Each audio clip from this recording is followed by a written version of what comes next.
మే 13న జరగబోయే జనరల్ ఎలక్షన్‌కి సంబంధించి ఒకసారి ఫైనల్ టచ్.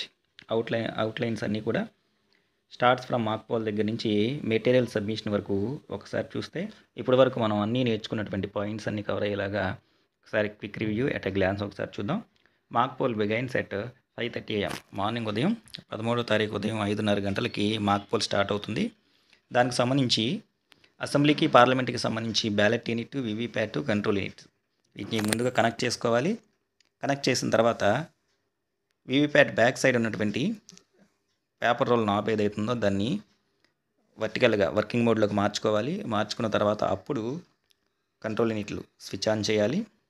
స్విచ్ ఆన్ చేసిన తర్వాత సిఆర్సి ప్రాసెస్ ఏదైతే ఉందో క్లియర్ బటన్ ప్రెస్ చేయాలి. తర్వాత వీవీప్యాట్ డ్రాప్ బాక్స్ ఏవైతే ఉందో అది ఎంటీగా ఉంది, దానిలో ఎటువంటి స్లిప్స్ లేవు అని చెప్పేసి అసెంబ్లీకి, పార్లమెంట్కి సంబంధించి చూపించాలి. నెక్స్ట్ కంటెస్టింగ్ క్యాండిడేట్స్కి సంబంధించి అప్పటికే వచ్చినటువంటి ఏజెంట్స్ ఎవరైతే ఉన్నారో వారందరి చేత ఇంక్లూడింగ్ నోటాతో కూడా కలిపి 50 ఓట్లకి సంబంధించి మాక్ పోలింగ్ అనేది కండక్ట్ చేయాలి. అభ్యర్థులకు సంబంధించినటువంటి ప్రతి బటను కూడా మనకి ఏవైతే ఓపెన్ చేసి ఉన్నాయో క్లోజ్ చేయకుండా ప్రతి బటన్ కూడా ప్రెస్ అయ్యేలాగా అన్ని వర్కింగ్లో ఉన్నాయి అని చెప్పేసి మనం చూపించాలి. ఒకవేళ ఎవరైనా క్యాండిడేట్కి సంబంధించి కన్సర్న్ పోలింగ్ ఏజెంట్ లేకపోతే మన పోలింగ్ ఆఫీసర్లు ఎవరైనా సరే ఆ బటన్ కూడా వర్కింగ్ కండిషన్లో ఉందని చెప్పేసి మిగతా క్యాండిడేట్స్తో సమానంగా వారికి అదే సంఖ్యలో మాక్ పోల్కి సంబంధించినటువంటి ఓట్స్ అనేవి వేయాలి. మాక్ పోల్ అయిపోయిన తర్వాత మళ్ళీ క్లోజ్ చేయాలి. క్లోజ్ బటన్ నొక్కిన తర్వాత మనకి పోల్ క్లోజ్ అని కనబడుతుంది. తర్వాత రిజల్ట్ బటన్ ప్రెస్ చేసి మాక్ పోలింగ్కి సంబంధించినటువంటి రిజల్ట్ ఏదైతే మనం కండక్ట్ చేసామో ఈచ్ క్యాండిడేట్కి మాక్ పోల్ టాలీ షీట్ దగ్గర పెట్టుకొని ఆ రిజల్ట్ ఏదైతే ఉందో ఆ రిజల్టు ఇక్కడ ఈవీఎంలో కనపడే రిజల్టు వీవీప్యాట్లో ఉన్నటువంటి స్లిప్స్ ఏవైతే ఉన్నాయో వాటిని బయటికి తీసి క్యాండిడేట్ వైజ్గా సపరేట్గా పెట్టి ఈ 3 టాలీ అయ్యాయని చెప్పేసి ఏజెన్సీకి చూపించాలి. తర్వాత ఈ ప్రాసెస్ అంతా కంప్లీట్ అయిపోయిన తర్వాత అప్పుడు క్లియర్ బటన్ నొక్కాలి. మొత్తం కూడా డిలీటెడ్ పోలింగ్ ఓట్స్ అని చెప్పేసి మనకి కనబడుతుంది. డేటా మొత్తం కూడా ఎరేజ్ అయిపోతుంది. ఆ తర్వాత completion of the mock poll annexure 5 ఏదైతే ఉందో దాన్ని పిఓ గారు ఫిల్ చేసుకొని దానిలో పార్ట్ 1 అయినటువంటి మాక్ పోల్ సర్టిఫికేట్ ఏదైతే ఉందో దాన్ని ప్రిపేర్ చేసి మన పిఎస్లో ఉన్నటువంటి పోలింగ్ ఏజెంట్స్ ఎవరైతే ఉన్నారో వాళ్ళందరి చేత సంతకాలు పెట్టించుకోవాలి. దాంతో మాక్ పోల్కి సంబంధించినటువంటి ప్రాసెస్ కంప్లీట్ అవుతుంది. నెక్స్ట్ ఈవీఎంస్ సీలింగ్ ప్రాసెస్ మొదలు పెట్టాలి. కంట్రోల్ యూనిట్ ఏదైతే ఉందో దాన్ని సీల్ చేయాలి.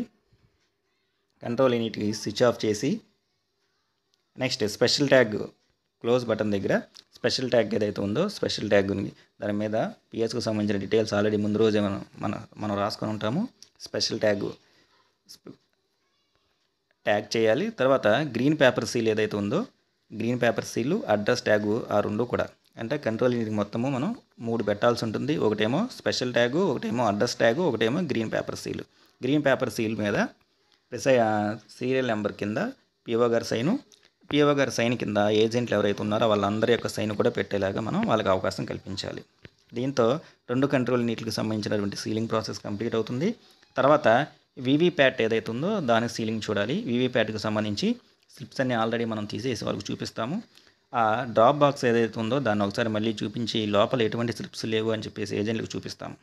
ఆ తర్వాత ఆ స్లిప్స్ని అసెంబ్లీ స్లిప్స్ని విడిగా, పార్లమెంట్ స్లిప్స్ని విడిగా మనకి ఇచ్చినటువంటి 2 బ్లాక్ కవర్స్ ఏవైతే ఉన్నాయో వాటిలో పెడతాము. పెట్టి ఆ బ్లాక్ కవర్ని సీల్ చేసి దానికి పింక్ సీల్ ఏదైతే ఉందో పింక్ సీల్ వేస్తాము. దాని మీద కూడా పిఓ గారి యొక్క సైను, నెక్స్ట్ అట్లాగే ఏజెంట్ల యొక్క సైన్లు తీసుకుంటాము.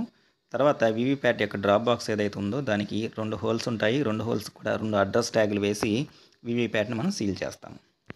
ఇక్కడతో ఈవీఎంస్ వీవీప్యాట్ ఏదైతే ఉందో దాని యొక్క సీలింగ్ ప్రాసెస్ కంప్లీట్ అవుతుంది. Completion of the ceiling fill the PO declaration annexure 6 ceiling అయిపోయిన తర్వాత పిఓ గారు అనెక్సర్ 6లో డిక్లరేషన్కి సంబంధించి సీలింగ్ కంప్లీట్ అయిపోయిందని ఫిల్ చేసుకోవాలి. అట్లాగే part 4 and get signatures from the polling agents PO డిక్లరేషన్లో పార్ట్ 4లో సీలింగ్ కంప్లీట్ అయినట్టు పోలింగ్ ఏజెంట్ల సమక్షంలో ఏజెంట్ల అందరి యొక్క సిగ్నేచర్స్ తీసుకోవాలి. ఇక్కడికి మనకి మాక్ పోల్ ప్రాసెస్ ఏదైతే ఉందో అది కంప్లీట్ అయిపోయింది. మాక్ పోల్ ప్రాసెస్ విజయవంతంగా సమయాన్ని కంప్లీట్ చేశాము అంటే మన యొక్క ఎలక్షన్ ప్రాసెస్ ఏదైతే ఉందో దాన్ని 50% విజయవంతంగా కంప్లీట్ చేసినట్లే.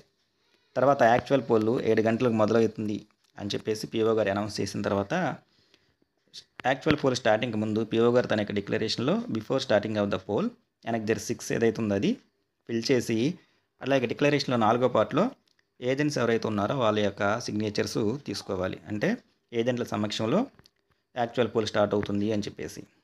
తర్వాత అంతకుముందు స్విచ్ ఆఫ్ చేసాం. సీలింగ్‌కి మనం స్విచ్ ఆఫ్ చేసాము కంట్రోల్ యూనిట్స్. ఆ తర్వాత 2 కంట్రోల్ యూనిట్లు ఏవైతే ఉన్నాయో వాటిని స్విచ్ ఆన్ చేసి టోటల్ బటన్ మళ్ళీ ఒకసారి ప్రెస్ చేయాలి. ఎందుకంటే దానిలో ఎటువంటి ఓట్లు నమోదు అవ్వలేదు అని చెప్పేసి ఆల్రెడీ మనం క్లియర్ చేసాము. అయినా సరే ఏజెంట్ల యొక్క క్లారిఫికేషన్ కోసము టోటల్ బటన్ ప్రెస్ చేయాలి. 0 అని చూపిస్తుంది. దీంట్లో ఎటువంటి ఓట్లు నమోదు అవ్వలేదని మళ్ళీ వాళ్ళకి ఒకసారి చూపిస్తాము. ఇక నెక్స్ట్ తర్వాత ఏఎస్డి లిస్ట్లో ఉన్నటువంటి ఓటర్స్ ఎవరైతే ఉన్నారో వారికి సంబంధించి అనెక్సర్ 14 ఏదైతే ఉందో ఆ అనెక్సర్ 14 ఫిల్ చేయాలి. నెక్స్ట్ వాళ్ళకి సంబంధించినటువంటి సిగ్నేచరు తంబు 2 కూడా తీసుకోవాలి 17A రిజిస్టర్లో. టెండర్ ఓటుకు సంబంధించి ఆల్రెడీ నా ఓటు పోల్ అయిపోయింది అనే వాళ్ళు ఎవరైతే ఉన్నారో వాళ్ళకి సంబంధించిన డేటా 17A రిజిస్టర్లో మనం నమోదు చేయము.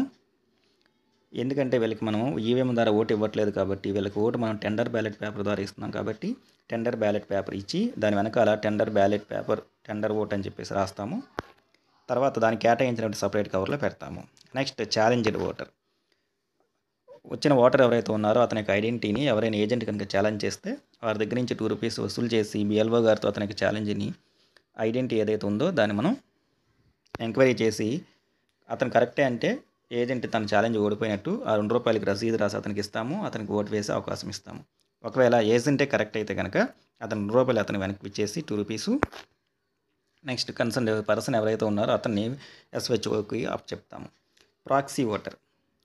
మనకి ప్రాక్సీ ఓటర్ అంటే సర్వీస్లో ఉన్నటువంటి ఓటర్స్ ఎవరైతే ఉన్నారో వారి తరపున ఓటు వేయడానికి వచ్చే వాళ్ళని ప్రాక్సీ ఓటర్ అని చెప్పేసి అంటాము. అలాంటి వాళ్ళకి ఇండెలిబుల్ లింక్ ఏదైతే ఉందో దాన్ని రైట్ హ్యాండ్ మిడిల్ ఫింగర్ ఏదైతే ఉందో దానికి ప్రాక్సీ ఓటర్కి మనం ఓటు వేయడం జరుగుతుంది. ఇండెలిబుల్ లింక్ ఓటు వేయడానికి వచ్చినప్పుడు వాళ్ళకి వేయడం జరుగుతుంది. నెక్స్ట్ తర్వాత check total button for every 2 hours. ప్రతి 2 గంటలకు కూడా ఓటింగ్ సరళి ఏదైతే ఉందో దాన్ని ఓటర్స్ టర్న్అవుట్ తెలియజేయడానికి ప్రతి 2 గంటలకు కూడా పిఓ గారు ఓపీఓ 34ని కంట్రోల్ యూనిట్లో ఉన్నటువంటి టోటల్ బటన్ ప్రెస్ చేసి మెన్ ఎంతమంది, ఉమెన్ ఎంతమంది, ట్రాన్స్జెండర్ ఎంతమంది అని టోటల్ కనుక్కోవాలి. సేమ్ అదే టోటల్ 17Aతో కూడా మ్యాచ్ అవుతుందో లేదో కూడా చెక్ చేసుకుంటూ ఉండాలి. అలాగే ఓటింగ్ కంపార్ట్మెంట్కి రాలేనటువంటి బ్లైండ్ ఇన్ఫార్మ్ ఓటర్స్ ఎవరైతే ఉన్నారో వాళ్ళని కంపానియన్ సహాయంతో వాళ్ళకి ఓటు వేసే హక్కు మనం కల్పించవచ్చు. అలా వచ్చిన వాళ్ళు ఎవరైతే ఉన్నారో వాళ్ళ దగ్గర నుంచి డిక్లరేషన్ అనెక్సర్ 18 తీసుకుంటాము. వారికి ఇండెలిబుల్ లింక్ ఏదైతే ఉందో దాన్ని రైట్ హ్యాండ్ 4 ఫింగర్ కుడి చేయి చూపుడు వేలికి వేయటం జరుగుతుంది. నెక్స్ట్ అండర్ ఏజ్లో ఉన్నటువంటి ఒక వ్యక్తి ఓటు వేయడానికి వచ్చినప్పుడు అతని వయసు 18 years లేవు అని చెప్పేసి పిఓ గారికి అనిపించినప్పుడు అతనికి సంబంధించి ఏజ్ డిక్లరేషన్ అతని దగ్గర నుంచి తీసుకోవడం జరుగుతుంది. Annexure 14 and 15. ఆ తర్వాత మాత్రమే అతనికి ఓటు వేసే అవకాశం కల్పిస్తాము. Test voters. ఒక వ్యక్తి ఓటింగ్ కంపార్ట్మెంట్లోకి వెళ్ళి ఓటు వేసిన తర్వాత తను ఓటు వేసిన వ్యక్తికి కాకుండా వేరే వాళ్ళకి ఓటు పడుతుంది అని అంటే అలాంటి ఓటర్ మనం టెస్ట్ ఓటర్ అని చెప్పేసి అంటాము. మళ్ళీ 17Aలో ఆల్రెడీ అతని ఎంట్రీ ఏదైతే ఉందో దాని కింద ఇంకొక ఎంట్రీ రాసి మళ్ళీ అతనికి ఓటు వేసే హక్కు కల్పిస్తాము. ఓటింగ్ కంపార్ట్మెంట్లోకి అతను పిఓ గారు ఏజెంట్లు వెళ్ళి మళ్ళీ అందరి సమక్షంలో అతను ఓటు వేయమంటాము. ఓటు వేసినప్పుడు అతను చెప్పింది నిజమైతే వెంటనే పోలింగ్ స్టాప్ చేసి సెక్టర్ ఆఫీసర్ గారికి ఈ విషయం ఇంటిమేట్ చేస్తాము. లేదు కనుక ఒకవేళ అతను చెప్పింది అబద్ధం అయితే కనుక దానికి సంబంధించినటువంటి రాంగ్గా డీటెయిల్స్ ఏవైతే ఉన్నాయో దానికి సంబంధించి అతని దగ్గర అనెక్సర్ 20 ఏదైతే ఉందో ఆ 20 ఫిల్ చేయించుకొని అతని మీద పోలీస్ కంప్లైంట్ ఫైల్ చేస్తాము. నెక్స్ట్ మనకి ఇంకొక స్పెషల్ కేసు వచ్చేసరికి refused or not allowed to voters.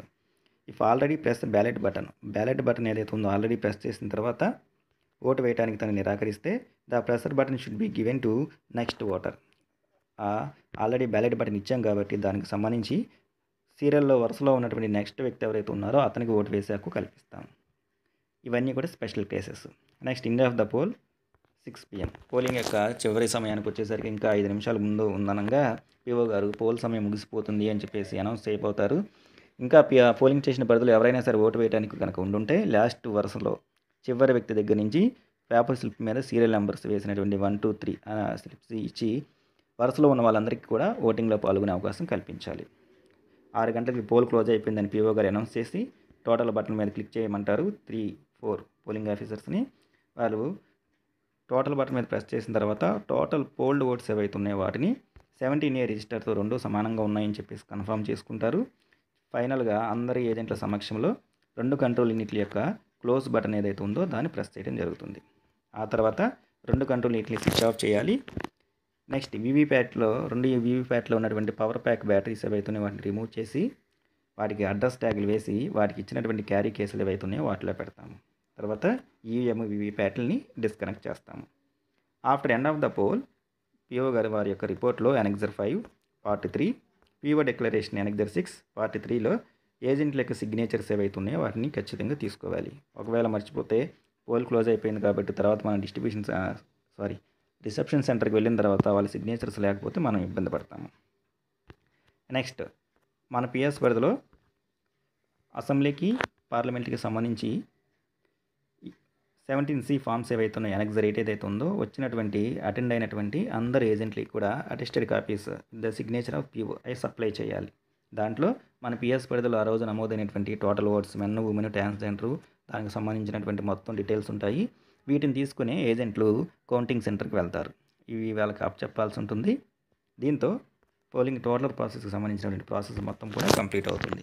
So ఇది entire polling process starts from mock poll దగ్గర నుంచి ఈవినింగ్ డిస్ట్రిబ్యూషన్ సెంటర్కి వెళ్ళేంత వరకు కూడా పిఓ గారు వాళ్ళ యొక్క టీం ఎవరైతే ఉన్నారో వాళ్ళు స్టెప్ బై స్టెప్ చేయాల్సినటువంటి అన్ని వివరాలు ఎట్ ఏ గ్లాన్స్.